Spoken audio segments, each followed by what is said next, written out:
The scorching Texas sun blazed overhead, merciless and unyielding. The country highway stretched ahead of Sheriff Thomas Blake, an endless strip of asphalt vanishing into the distance. His patrol car thrummed beneath him, a steady, familiar sound that usually gave him space to think. But today, a nagging sense of dread twisted in his stomach, growing tighter with every mile. After more than 2 decades on the force, some calls never got any easier. And this one felt different. The radio suddenly crackled, shattering the quiet. All units near Highway 16 report of a child walking alone by the roadside. Caller says the child is carrying something. Last seen near mile marker 42. Caller fears the child may be in danger. Blake's heart dropped. A child alone.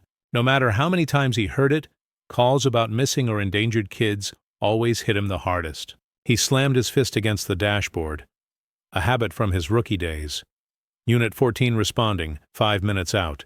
He turned the wheel sharply, sending his cruiser racing down the highway. Every mile, every second felt like a ticking clock. What kind of parent would let their child wander out here in this heat? As he approached the mile marker, his eyes swept the horizon. Cedar Creek was still 5 miles away, and the nearest house was even farther. Out here, a child could go missing for hours before anyone noticed. But not today. Not if he could help it. Then he spotted her. A small figure shimmered in the distance, almost like a mirage. A child. Blake eased his car to the shoulder, careful not to frighten her. Stepping out, he wiped sweat from his brow and adjusted his hat, taking a steadying breath. The heat pressed down, the air thick with dust, making it hard to breathe.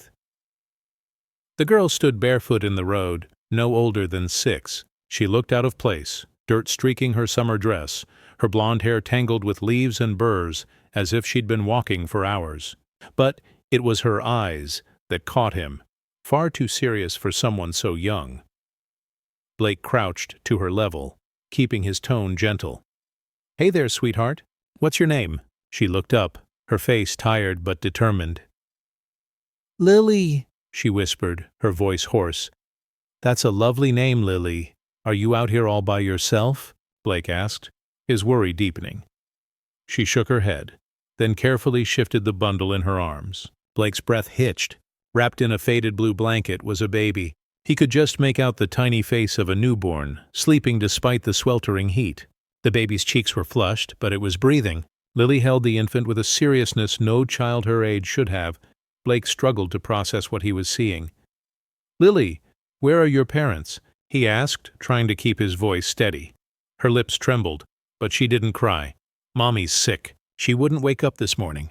Jaime kept crying. "I tried to make his bottle, but we ran out of formula." Blake's stomach twisted. What kind of life had this little girl endured? He forced himself to stay focused, for their sake. "Lily, where did you come from? Where do you live?" Her lip quivered, but her gaze stayed steady. "The blue house with the broken mailbox," she said quietly. Blake recognized it, a rundown place on the edge of town he'd passed many times, always assuming it was empty. "You walked all the way from there?" he asked, disbelief in his voice. She nodded. "I walked all night just like I practiced. I couldn't wake Mommy, but I had to get help for Jaime." Blake's heart ached. This wasn't just a lost child. This was a little girl carrying burdens far too heavy for her small shoulders. He helped Lily and the baby into the cruiser, making sure they both had water, but he couldn't shake the feeling that something was terribly wrong. He saw it in the way she held Jaime, in the way she spoke about her mother, like she understood more than any 6-year-old should. Blake turned the car towards Cedar Creek Medical Center, his mind racing. None of it made sense. What had happened to this family? Why hadn't anyone noticed? As he drove, his thoughts drifted to the Wilsons. Mara, Lily's mother, had always kept to herself after her husband left. But Lily had managed everything. Far too much for someone so young. She'd stepped into the role of caregiver when her own mother couldn't. When Blake reached the hospital, nurses quickly took Lily and Jaime to be examined. The staff assured him both children were stable, but the bigger mystery remained. What had really happened to Mara Wilson? Why had Lily carried her baby brother for miles through the night to find help? Blake's mind was still reeling when a nurse approached with an update. "The kids are okay, Sheriff. The baby was dehydrated, but he'll recover. Lily's just exhausted. She fell asleep as soon as we got her settled." But Blake knew his work wasn't finished. There was something in Lily's eyes, Something in the way she spoke about her mother that told him this story wasn't over. He needed answers, and quickly. Before he could question the nurse further, his phone buzzed with a new message. As he read it, his heart dropped. Mara Wilson found unconscious at home. Ambulance en route. Instantly, Blake thought of Fala, his canine partner. He needed to investigate further. The signs were clear. This was no ordinary case. There was a hidden truth beneath the surface, and with Fala's help, he was determined to uncover it. But first, he needed backup. If you haven't already, subscribe to our channel, Animal Heroes, for more stories of bravery, rescue, and hope. Stay tuned as we reveal the truth behind the Wilson family's heartbreaking ordeal. As Blake turned his attention back to the case, Fala stood ready at his side, prepared to help find the answers. The morning after the events on Highway 16, Cedar Creek Medical Center was unusually quiet. The small, single-story building wasn't exactly busy, but it served the town's needs. Sheriff Blake sat in the waiting area, fingers tapping restlessly on the armrest, his mind unable to settle. He'd seen a lot in his career, but nothing had shaken him quite like Lily, a 6-year-old with a will of steel, carrying burdens no child should ever face. The scent of antiseptic and the low hum of nurses and doctors filled the air. Blake's eyes kept darting to the door leading to the treatment rooms. He could hear the faint sounds of medical staff at work, but it did little to ease the tension in his chest. He wasn't sure what was more troubling, that Lily had walked all night to save her brother, or that no one had noticed the silent cries for help from the Wilson family. It wasn't long before Nurse Sarah approached. She was young, with kind eyes and a gentle smile, but today her expression was tinged with worry. She motioned for Blake to follow her down the hallway. "Sheriff," Sarah began as they walked, "the kids are stable, but I think you should speak with a doctor." Blake's nerves tightened at the mention of the children. He'd seen many cases of kids in trouble, but Lily and Jaime's situation felt different. There was a depth to their story that couldn't be ignored. The baby had been dehydrated, but it was Lily's calm, almost adult way of handling things that stuck with him. She was just a child, yet she acted like someone much older, responsible, self-reliant, and far too aware of the world's hardships. When they reached the doctor's office, Dr. Reynolds was waiting. He was an older man, his hair streaked with gray, and his calm, straightforward manner made him respected in town. His gentle eyes met Blake's as he sat behind his desk.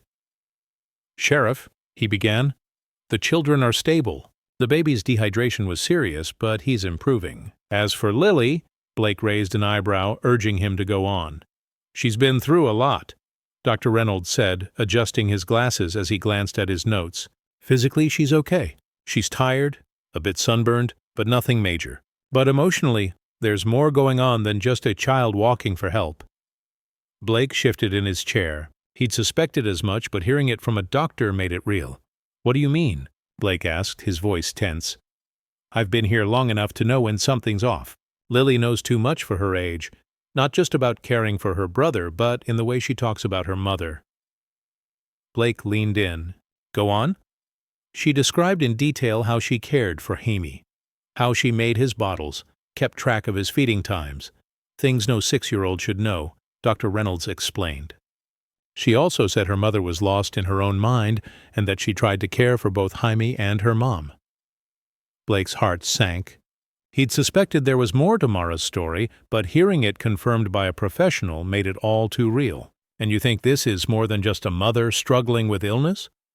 Blake asked. "I'm not saying Mara isn't unwell," Dr. Reynolds replied. "But Lily's role in the family goes far beyond that of a daughter. She's been forced to be the caretaker, and that's not healthy for any child." Blake nodded, his mind racing. He needed to know more. "Where's Mara now?" "We're still trying to reach her," Dr. Reynolds said. "She hasn't answered any calls. We have her address, mile marker 42, the Henderson property." "But so far no luck." Blake's stomach twisted. That was the same address Lily had given him.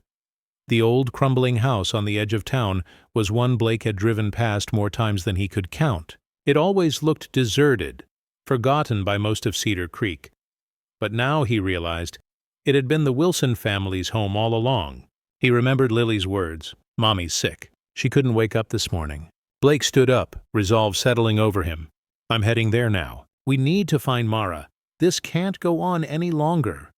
His cruiser rumbled steadily as he made his way toward the Wilson house. Fala sat alert in the passenger seat, her gaze fixed on the passing scenery. The air was thick with heat, and the road seemed to stretch endlessly beneath the relentless sun. Cedar Creek was a small Texas town, tucked away in the countryside, but it had its share of secrets. Over the years, Blake had seen the cracks in the community, flaws people preferred to ignore. Today, those cracks felt wider, more dangerous than ever. As he neared the old Henderson property, Blake's eyes narrowed. The house looked just as he remembered, neglected, its faded blue paint peeling away. The mailbox, hanging crooked at the end of the drive, was a clear sign of long-standing neglect. The yard was overgrown, wild grass and weeds everywhere, though someone had made a half-hearted attempt to keep it in check. Fala's ears perked up as they approached the gate. Blake parked and stepped out, following his canine partner down the tangled path. She sniffed the air, picking up a scent, one that spoke of distress. She tugged at her leash, leading Blake toward the backyard. There, behind the house, Fala stopped, nose pressed to the ground. Blake crouched beside her, scanning the area. A set of footprints led to a small shed at the back of the lot. The door was ajar, just enough to show someone had been inside recently. Blake pushed the door open, the hinges groaning. The shed was dim, but his eyes quickly adjusted. It was an odd place for a mother and her children to hide, but there were clear signs of recent activity.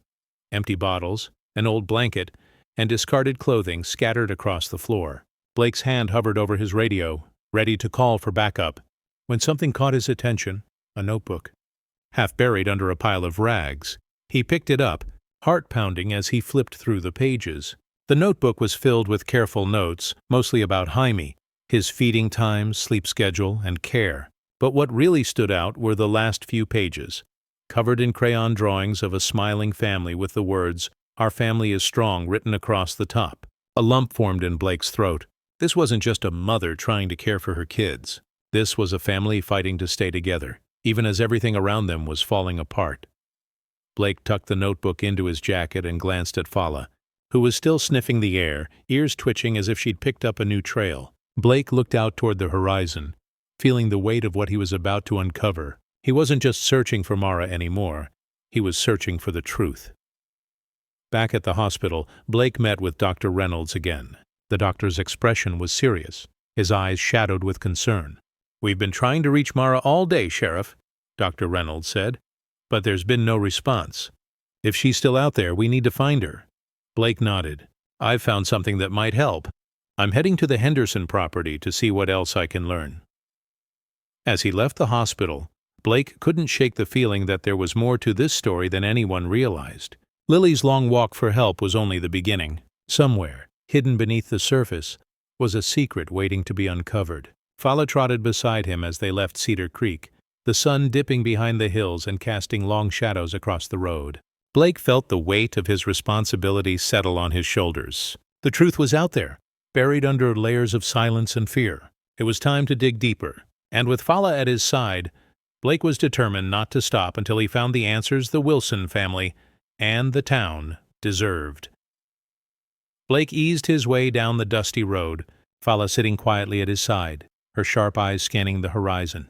The heat still pressed down, heavy and unrelenting, making the air shimmer. The radio crackled softly in the background, but Blake barely noticed. His mind was fixed on one thing, finding Mara Wilson. The Henderson property had never meant much to him before. It had sat empty for years, only the occasional car passing by to stir up the dust. It was the kind of place people overlooked, just far enough from town to be forgotten, but never quite erased from memory. Still, Lily's words echoed in his mind, the blue house with the broken mailbox. She hadn't just wandered off. There was something more here, something hidden that no one had bothered to see. As Blake turned into the gravel drive, the old house came into view. The mailbox was still there, rusted and hanging at an odd angle. The house itself was a faded shell, its paint peeling and the roof sagging in spots. The yard was wild and overgrown, a stark reminder of years of neglect. The air felt unnaturally still, as if the house itself was waiting for something. Blake parked near the porch and stepped out, the dry heat biting at his skin. But it wasn't the sun that set his nerves on edge. It was the silence, thick and expectant, as if the shadows were holding their breath. Fala's ears flicked as she hopped out, her nose already searching for a scent. Blake didn't need to say a word. She knew her job. She moved with practiced ease, her paws silent on the dusty ground as she headed toward the back of the house. Blake followed, his mind racing. The back gate barely clung to its hinges. He nudged it open and saw Fala sniffing around the yard, her movements growing more urgent. He stayed close, his hand resting on his sidearm, just in case. He wasn't expecting trouble, but experience had taught him to be ready for anything.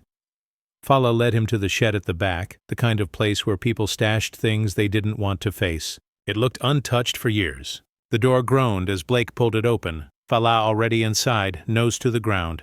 The musty smell of old wood and mildew filled the air, but underneath it was something else. A faint human scent that made Blake's skin prickle. He stepped inside, eyes adjusting to the dim light. The shed was cluttered with broken chairs, empty boxes, and bags of forgotten belongings. As he sifted through the mess, he spotted a small, battered notebook poking out from under a pile of rags. Blake picked it up, heart thumping as he flipped through the pages. The handwriting was neat, the notes detailed. Feeding times, sleep routines, everything about caring for a baby. Blake's jaw clenched. The level of detail was too much for anyone not deeply involved in the child's life. But what struck him most were the last few pages, simple, heartfelt drawings of a woman and 2 children. A family. Scrawled across the top were the words, "Our family is strong. Mommy, Lily, and Jamie together." Blake felt a tightness in his chest. This wasn't just a notebook. It was a glimpse into a family fighting to stay together, even as everything else was falling apart. He looked at Fala, who now sat beside him, head tilted as if she understood. "Something's not right here, girl," Blake murmured. "Not right at all." He slipped the notebook into his jacket and stepped back outside, his mind swirling with questions. Why had Lily been left to care for her brother and mother? How long had Mara been struggling? And why had no one noticed? Blake glanced back at the house, his eyes narrowing. This wasn't just neglect. There was something darker at play, something hidden deep within Cedar Creek. He made his way back to the cruiser, dust swirling in his wake. Fala jumped into the passenger seat as Blake shut the door, his grip tightening on the wheel. He needed answers, and he wasn't leaving until he found them. He drove straight to Cedar Creek Medical Center, his mind racing with the clues he'd gathered at the Henderson property. The more he replayed Lily's words, the more convinced he became that Mara was either unable or unwilling to share the full truth. Whatever was happening wasn't just hidden. It was being smothered by layers of fear and silence. When Blake arrived at the hospital, Nurse Sarah met him and led him to the small room where Lily and Jaime were resting. Lily was awake now, sitting up in bed with her baby brother cradled in her arms. Her eyes were tired, but there was a spark in them, a resilience that struck Blake deeply. She was far too young to bear such a burden, yet here she was, holding her family together. "Sheriff Blake," Lily said as soon as she saw him, her voice hoarse but steady. "Is Mommy okay?" Blake offered her a gentle smile, hoping to reassure her. "She's going to be all right, Lily. The doctors are taking good care of her."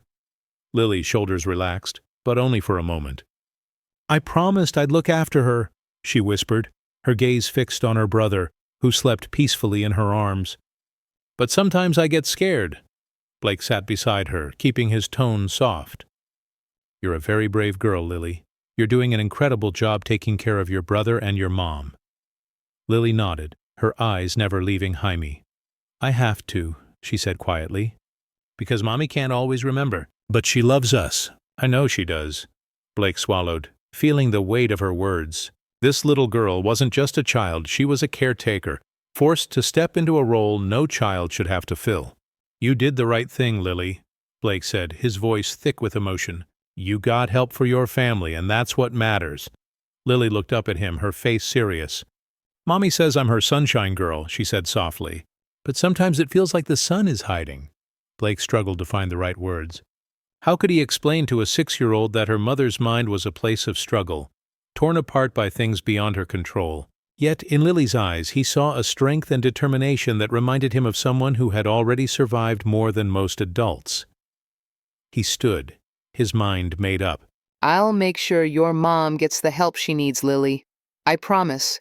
Lily managed a small smile, and it was enough to give Blake hope. He stepped out of the room and walked toward the nurse's station, his mind already turning to what he needed to do next. He had to find Mara. He had to understand what had happened to this family, and why no one had seen the warning signs before it was too late.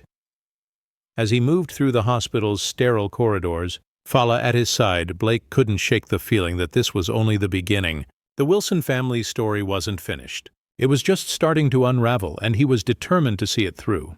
But the more he thought about it, the more he realized Cedar Creek had its own reckoning coming. This wasn't just about one mother and her children. It was about a town that had failed to notice the cracks until everything broke. And Blake knew, deep down, that the truth, no matter how painful, was about to come out. Blake's cruiser rumbled down the highway, Fala sitting quietly beside him, her ears alert to every sound. The heat outside was stifling, but it was the heavy silence that weighed on Blake's chest. He didn't know exactly what he'd find at the old railroad bridge, but he knew he had to go. If Mara was out there, lost and vulnerable, he couldn't leave her alone. Lily had been right about one thing. When things got too much, Mara always went to her thinking place. Blake had to reach her before it was too late. The road to the bridge twisted through tall, dry grass that rustled in the wind. The landscape was familiar. This was Blake's hometown, the place he'd spent his life patrolling, talking to neighbors, watching families grow. Cedar Creek wasn't a big town, but it prided itself on being close-knit, on looking out for its own. At least that's what everyone liked to believe. But now, after everything he'd learned about the Wilsons, Blake couldn't shake the feeling that the town had let them down. The warning signs had always been there. People just chose to look away, convincing themselves everything was fine, until the problems grew too big to ignore. Fala's tail thumped gently in the passenger seat, a steady comfort in the tense quiet of the car. Blake felt a connection with her that went deeper than just officer and K9. She'd been his partner for years, and in all that time, she'd never let him down. As he turned onto the narrow dirt road leading to the bridge, Blake trusted Fala's instincts as much as his own. They reached the old bridge in less than 20 minutes. The sound of the river below was barely audible over the wind. The bridge creaked as Blake parked on the dirt path. Fala already leaping out, nose in the air, body tense and alert. The area was eerily silent, the kind of quiet that made your skin prickle. Blake's boots crunched on the gravel as he approached the bridge. "Mara," he called, his voice echoing in the stillness. No answer. He stepped further onto the bridge, scanning the surroundings. The sky was darkening, storm clouds rolling in, just as he'd expected. Mara had always found comfort in the rain, but would that be enough to keep her here? Blake froze when he saw her. Mara stood at the center of the bridge, her hospital gown soaked through, blonde hair plastered to her face, the color faded and lifeless. Her back was to him, arms lifted to the sky as the storm broke around her. She stood motionless, as if rooted to the spot. "Mara," Blake called again, louder this time. "It's Sheriff Blake. Please come back with me." "Your kids are safe. Lily's waiting for you." For a moment there was only the sound of the wind and rain. Blake's heart pounded. He knew Mara had been struggling, but seeing her like this, so lost and alone, hurt more than he expected. Slowly, Mara turned to face him. Her eyes were wide and distant, almost unrecognizable. She was no longer the woman he'd met months ago, strong, independent, determined to keep going despite everything. Now she seemed like a shadow of her former self. Her gaze met his, empty and haunted. "They're okay, aren't they?" Mara asked, her voice trembling, but still carrying a trace of the strength Blake remembered. "Lily and Shymi, they're all right?" Blake nodded, moving a little closer but careful not to startle her. "They're safe, Mara. They're being looked after. But I need you to come with me. You don't have to face this alone." Mara looked down at the rushing water, her hands shaking. Blake could feel the weight of her pain, the exhaustion of a mother pushed to her limits. "I tried, Sheriff. I really did," she said, her voice breaking. "But sometimes it feels like I'm slipping away, like I'm not myself anymore." Blake took another step forward, his voice steady and gentle. "I know it's been hard, Mara, but you're not alone. Your kids need you. I'm here, and so are they." She shook her head as if trying to clear the fog in her mind. "I don't even know who I am anymore," she whispered, her words catching. "How can I be their mother when I can't even take care of myself?" Blake's heart ached for her. He understood what it meant to feel lost, to lose your sense of self. But he also knew Mara still had the strength to come back from this. "You've been caring for your kids all this time, Mara. You're stronger than you think." A flicker of vulnerability crossed her face. For a moment she seemed to falter, and Blake knew this was his chance. "Come on, Mara, let's go back." We'll get through this together." The storm raged on, but Blake felt a glimmer of hope. He saw it in Mara's eyes, a spark of recognition, a hint of the woman she used to be. She wasn't lost, just buried beneath the weight of everything she'd endured, and Blake was determined to help her find her way back. He moved closer, ready to support her. As he reached her side, Fala sat quietly at his feet, as if to say, "We're here for you, too." Mara looked down at the dog, and for the first time since Blake had found her, a faint smile appeared on her lips. "Your dog? She's been with you through everything, hasn't she?" Mara asked quietly. Blake nodded. "She's been my partner through it all. She's never left my side, and she's not about to leave you either." Together they walked off the bridge, rain still pouring down around them. Blake could feel Mara's steps growing steadier, her strength slowly returning with each stride. When they reached the cruiser, he helped her into the front seat, making sure she was settled before closing the door. Fala hopped in beside him, her eyes meeting his with a look that said she understood. This wasn't over yet. There was still so much left to uncover, so many questions to answer. But for the first time in a long while, Blake felt like they were finally moving forward.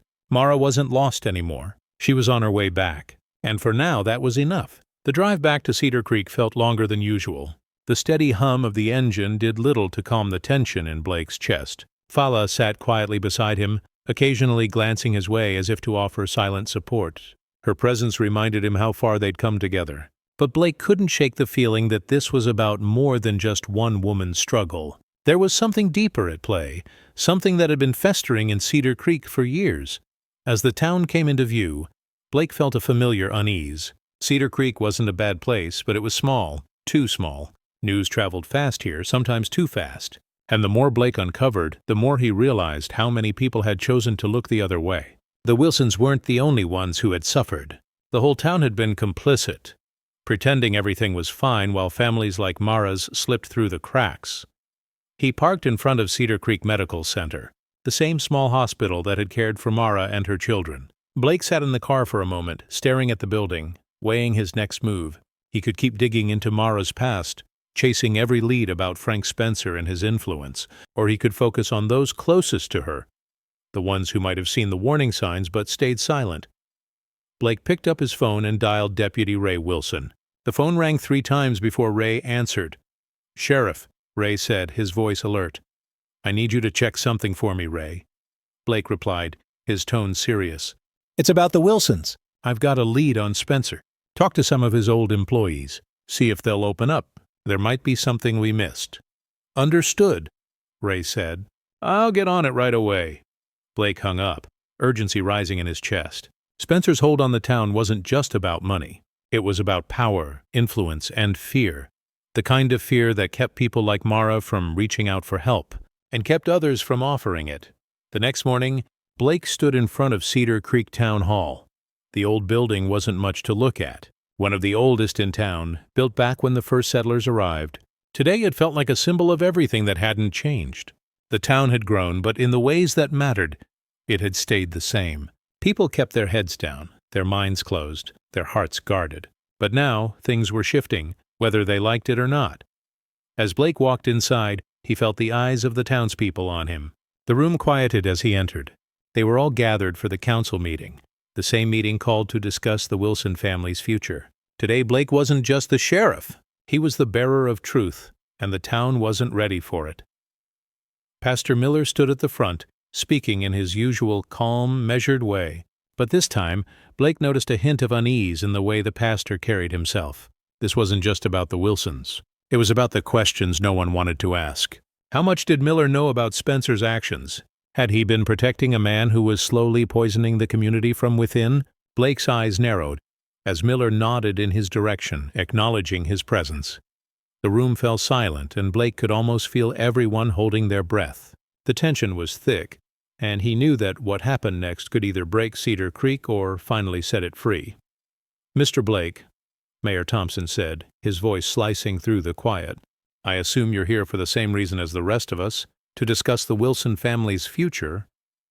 "That's right, Mayor," Blake replied, his tone steady and unwavering. He took a deep breath. "But I think we need to talk about more than just what comes next. We need to talk about what's been happening right under our noses for years." A low murmur rippled through the crowd, but Blake stood his ground. He wasn't going to let Cedar Creek hide from the truth any longer. People have stayed silent for too long, Blake continued, meeting the eyes of several town leaders. I've spoken to Lily, I've spoken to Mara, and I have evidence that Frank Spencer isn't the upstanding businessman everyone thinks he is. He's used his power to manipulate, to control, and to hurt people, and many of you knew it. The room went deathly quiet. I've talked to witnesses, to people who worked for Spencer. I've seen how he's treated them, how he's used them for his own gain. And I've spoken to those who know exactly what's been happening at the Wilson home. The truth is out there, and it's time we all face it. There was a long pause before the mayor spoke again, his voice uncertain. What exactly are you suggesting, Sheriff? Blake's jaw tightened. He wasn't asking for permission anymore. I'm saying it's time to hold people accountable. We start by making sure Mara and her children are safe, that they get the help they need, and that they're not sent back to someone like Spencer. His words hung in the air. Blake could see the discomfort on the faces around him. The town was divided. Some still saw Spencer as a hero, a benefactor who had given generously. Others were finally starting to see the truth. Blake didn't know which side would win, but he knew where he stood. Pastor Miller rose from his seat, his voice calm but resolute. Sheriff, I respect your commitment to justice, but I urge you to be careful. This town has always looked after its own. The Wilsons have had their troubles, yes, but they've also been given chances to change. Now you're asking us to take sides in something that could tear this community apart. Blake didn't flinch. I'm not asking you to pick sides, Pastor. I'm asking you to do what's right. Stop protecting people like Spencer just because they have money and influence. The Wilsons don't need your charity. They need your honesty. They need your support.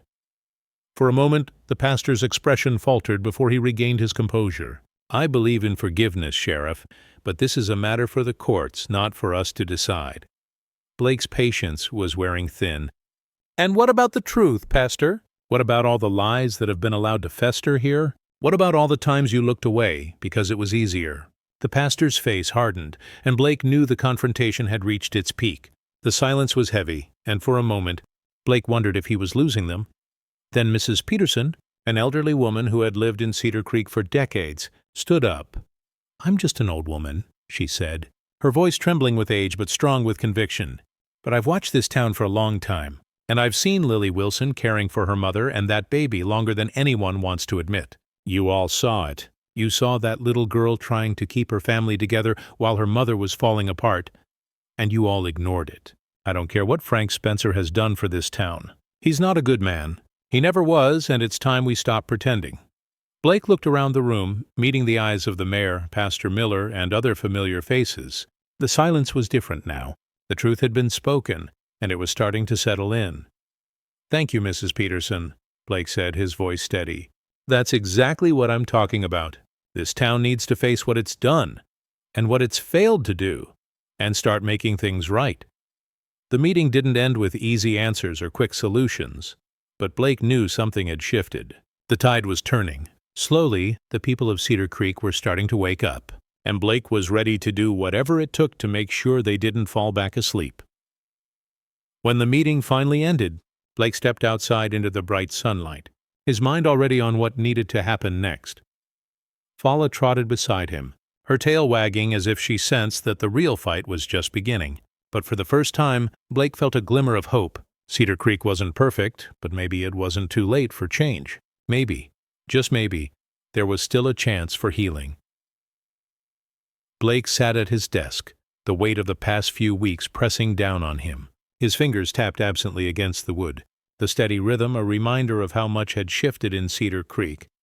His thoughts were scattered, torn between the looming courtroom battle and the uneasy realization of just how deep Frank Spencer's influence had gone. The town he'd grown up in felt different now.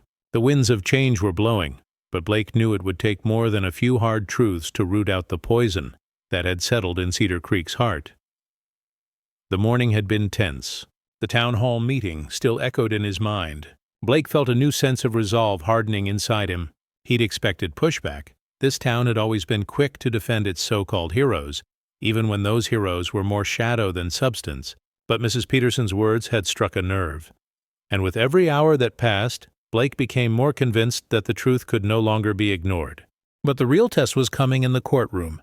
Fala was by his side as always, sitting quietly in the corner of his office, her eyes never leaving him, as if she too sensed the storm that was about to break. The courthouse was packed when Blake arrived, his boots echoing on the old wooden floors. The familiar scent of paper and polished wood filled the air. The room buzzed with whispers as Cedar Creek citizens filed in, eager to witness the day's proceedings. Blake had seen plenty of local trials, but this one was different. This wasn't just about Mara Wilson or Frank Spencer. It was about every person in town who had looked away from the truth for too long. Now, they would have to face it. He took his seat, scanning the room. The usual faces were there, the mayor, the deputy, and a handful of townsfolk he'd known for years. But the most unsettling presence was Spencer himself, sitting at the defense table. Every inch the polished businessman in his crisp suit and shiny shoes, wearing a cool, confident smile that made Blake's skin crawl. Spencer looked like a man who believed the world revolved around him, and for too long in Cedar Creek it had. Blake's gaze shifted to Mara Wilson. She sat quietly in the back, still fragile, but with a new strength in her eyes, a strength that had been hidden beneath fear, now beginning to show. Beside her, Lily held her hand, her small frame radiating the same courage she'd shown since the start of this ordeal. The tension in the courtroom was thick as Judge Thompson took his seat. He was a stern man, known for handling the town's most important cases. He looked around, his eyes sharp, as if he already sensed the gravity of what was about to unfold. "This case," he began, his voice steady and commanding, "has drawn much attention, and for good reason. We are not just here to discuss a mother's struggle or a father's absence. This case will reveal much about our community, about what we have chosen to ignore, and what we are finally ready to confront." A chill ran down Blake's spine. The judge was right. This trial wasn't just about Mara and Spencer. It was about Cedar Creek itself, and whether the town was finally ready to face the darkness in its own history. The first witness called was Mrs. Peterson, the elderly neighbor who had watched Lily care for her family, who had heard the cries of a little girl trying to hold everything together. Her testimony was quiet but unwavering, her voice trembling only slightly as she described seeing Lily in the yard, struggling to care for her baby brother and her ailing mother. "I knew something wasn't right," Mrs. Peterson said, her eyes flicking toward the defense table, "but I didn't want to get involved. I didn't want to cause trouble for the family. I thought someone else would step in, but I was wrong, and now I regret not doing something sooner." Blake felt a knot form in his stomach. The guilt in the room was thick and suffocating. He knew Mrs. Peterson wasn't the only one who had looked away. It was everyone. Every person who had seen the Wilsons struggling and chose to stay silent. When it was his turn to testify, Blake stood with a sense of purpose that only grew stronger as he spoke. He described the night he found Lily and Jamie on the roadside, the details of his investigation, and the disturbing truths he'd uncovered about Spencer's involvement. "I've seen a lot of cases," Blake said, his voice steady. "But what I found with the Wilson family was different. No 6-year-old should have to care for her baby brother and her sick mother. Lily shouldn't have had to walk miles in the dark to get help. And that wasn't a one-time thing. It's been going on for months." The room was silent, every eye fixed on him. Blake glanced at Spencer, who sat stiffly at the defense table, his fingers drumming on the wood. There was something in Spencer's posture, defensive, as if he knew the truth was closing in. Blake continued, laying out the evidence, Mara's medical records, neighbors' testimonies, the notes Lily had written in her battered notebook. He spoke with conviction, knowing this was the moment Cedar Creek had to face its own failings. Spencer's attorney jumped up, his voice sharp. "Objection, Your Honor. This is all circumstantial. There's no proof Mr. Spencer is responsible. These are just accusations, not evidence." Judge Thompson raised a hand. "Sustained. Let's stick to the facts, Sheriff." Blake nodded and stepped back from the stand. His eyes met Mara's, and he saw a flicker of gratitude. She looked exhausted, but Blake could tell she was starting to believe there was a way out of the darkness she'd been trapped in. Next, Frank Spencer was called to the stand. The room seemed to hold its breath as he took the oath. Dressed in his usual sharp suit, jaw tight, eyes narrowed, Spencer's presence was almost suffocating. When he spoke, it was with the smooth confidence of someone used to being in control. He insisted that everything he'd done for the Wilsons was out of kindness, that he'd only ever tried to help. "I've always been generous," Spencer said, his voice calm. I gave them a place to stay. I gave Mara a job. I've supported this community, so I find it offensive to be accused of mistreatment." Blake watched as Spencer tried to spin his story, but there was something in his eyes, a flicker of doubt, a crack in the mask. The lies were thin, and Blake could see right through them. As Spencer continued to defend himself, Blake stood quietly at the back of the room, Fala by his side. He wasn't worried about Spencer's words. He knew the truth. He had the evidence.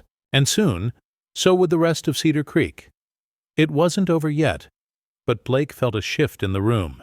This was no longer just about one family. It was about a town that had ignored the truth for too long. Now, it was time to make things right. As the day wore on, Blake realized the fight wasn't finished. But he was ready. For the first time in a long while, he felt Cedar Creek was finally prepared to face the truth, no matter how hard it was. And with Fala at his side, he knew they'd see it through, whatever it took. Blake stared out the windshield of his cruiser as the sun dipped below the horizon, casting long shadows across the empty road. The storm had passed, leaving behind a calm that felt almost unnatural. As he drove back toward Cedar Creek, his mind replayed the events of the past few days. The trial, the testimony, the lies, and the truths finally coming to light. He'd spent years dealing with the surface problems of a small town, but this case had cut deeper than anything Blake had ever faced. It wasn't just about one family's pain, it was about the soul of Cedar Creek itself. The cracks had always been there, hidden beneath the surface, but now they were impossible to ignore. Fala sat quietly beside him, her head resting on the armrest, her eyes occasionally meeting his. She'd been with him through every step, through the searching, the questions, the secrets uncovered. She was more than just a canine partner. She was his anchor in a world that could turn unpredictable in an instant. As Blake drove into the small town, he felt a bittersweet relief. This was the place he'd grown up, the town he'd sworn to protect. It had always felt like home, but now it felt changed. Cedar Creek was waking up, finally seeing its own flaws. But Blake knew that kind of change didn't happen overnight. It would take time, effort, and above all, honesty. That was where it had to begin. The courtroom had been packed, the air thick with anticipation. As the jury delivered its verdict, the entire town seemed to hold its breath, waiting for the outcome. The judge's gavel came down with a sharp crack, and Blake felt the tension in the room break all at once.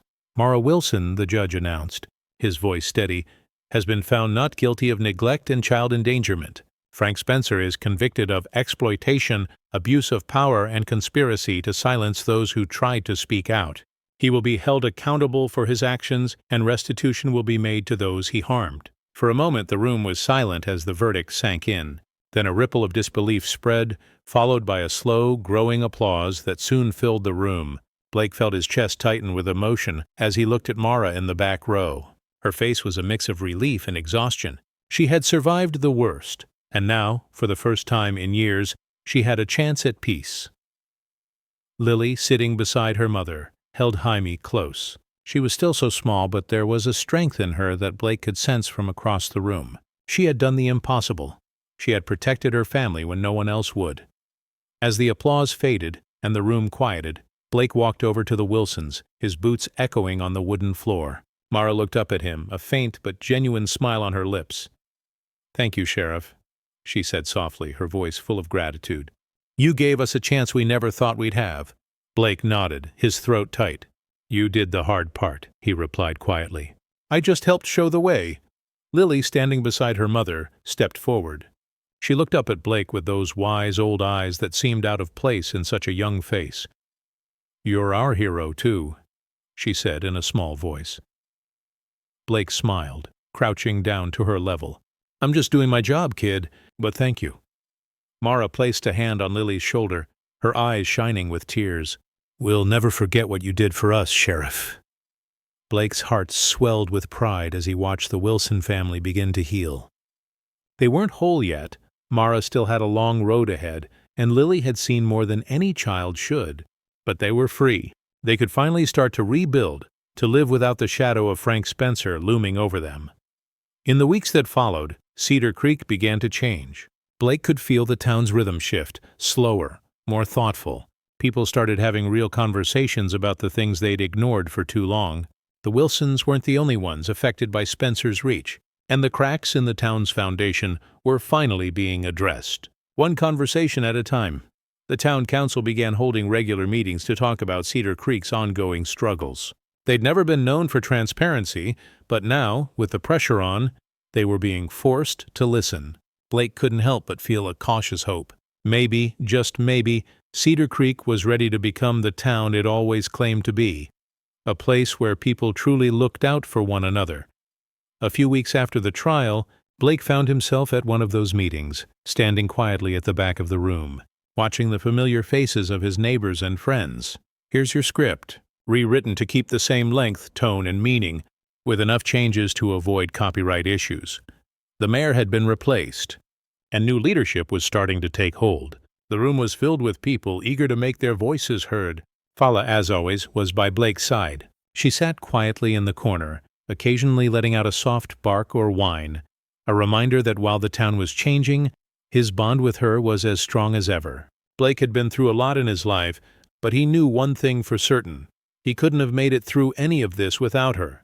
"Sheriff," someone called from across the room, pulling him from his thoughts. It was Deputy Ray Wilson, his face bright with hope.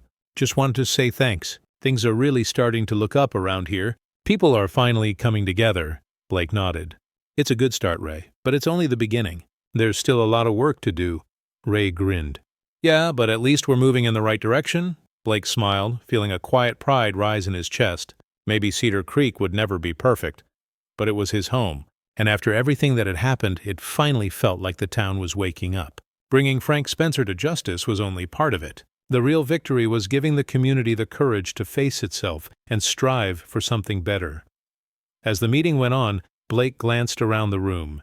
He spotted Mara and Lily sitting together, Jaime in Lily's lap. Mara had come so far, and there was a calm in her eyes that hadn't been there before. Lily, too, seemed changed. She was still young, still learning, but she no longer carried the weight of the world alone. For the first time in a long while, Blake truly believed things might be okay. When the meeting ended, Blake made his way outside, Fala close at his heels.